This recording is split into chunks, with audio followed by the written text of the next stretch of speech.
পটুয়াখালীর দশমিনায় ঘটেছে এক চাঞ্চল্যকর ঘটনা। মাথায় কাফনের কাপড়, হাতে ব্যানার, এভাবে রাস্তায় নেমে ঝটিকা মিছিল করেছেন একদল তরুণ। তারা নিষিদ্ধ সংগঠন ছাত্রলীগের নেতাকর্মী বলে জানা গেছে। এই মিছিলের ভিডিও ইতোমধ্যেই সামাজিক যোগাযোগ মাধ্যম ফেসবুকে ভাইরাল হয়ে গেছে। রোববার ভোরে উপজেলা সদরের প্রাণী সম্পদ অফিসের সামনে থেকে মিছিলটি শুরু হয়। পরে আদালত এলাকায় গিয়ে শেষ হয় এই ঝটিকা মিছিল।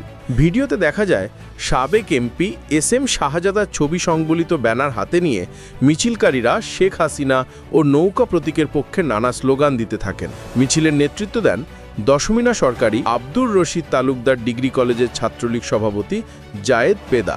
এদিকে একই দিন উপজেলার বিভিন্ন এলাকার মসজিদ ও শিক্ষা প্রতিষ্ঠানের দেয়ালে ছাত্রলীগের নানা স্লোগান লেখার ঘটনাও ঘটে। ঘটনাটি নিশ্চিত করে দশমিনা থানার ওসি মোহাম্মদ আব্দুল আলিম বলেন, মিছিল শেষে তারা আত্মগোপনে চলে যায়।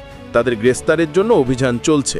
আমার অফিসার ফোর্স সবই বাইরে আছে, আমরা অভিযানে আছি, আমাদের গ্রেপ্তার অভিযান অব্যাহত আছে। এটা আমার তথ্য জানা ছিল না, হঠাৎ করে আকস্মিকভাবে এই মিছিলটা তারা করেছে। ভোর রাতে ওই 1.5 থেকে 2 মিনিটের একটা জটিকা মিছিল করে আবার ওরা আত্মগোপনে গেছে।